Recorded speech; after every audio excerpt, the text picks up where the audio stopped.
held it to my head just like this. And I said, if this is all there is, then I don't want to live no more. And I pulled the trigger. And whenever the bullet went through the barrel, it caught the erosion spot, and the gun exploded. And my first thought was, man, I can't even do anything right. On that evening, a thought came to my mind, what if this whole Jesus thing is real? If you're really real, if you're really here, if you're really listening to me, then you send somebody and you have them tell me that this was you, stop that bullet from killing me. Then send somebody to me and have them tell me that this was you, that you got a plan and you got a purpose for my life, and I'll surrender my life right here, right now. I go to school the next day, and I'm getting my books out of my locker, and the high school secretary walks up to me and she taps me on the shoulder and she says, excuse me, are you House? And I was like, yeah, what do you want, lady? That's how I talk to people back there. She said, I was in my alone time with Jesus this morning.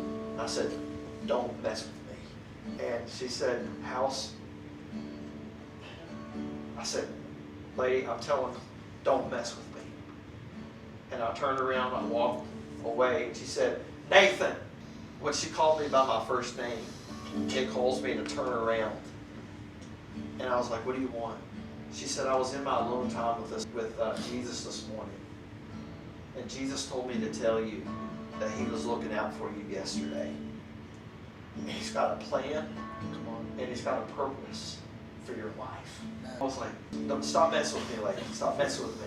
Don't tell me that Jesus is real. After all the fighting, after all the stuff that I've been through, you're telling me that Jesus is real? And I'm in the hallway, and I'm freaking out. I just found out that Jesus was real, and I did not care.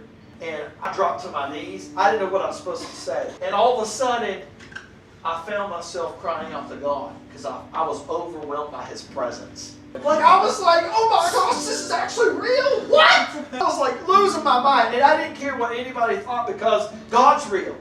But I called out to him from pain and hurt, and God met me in a public high school in a hallway in the lowest point of my life.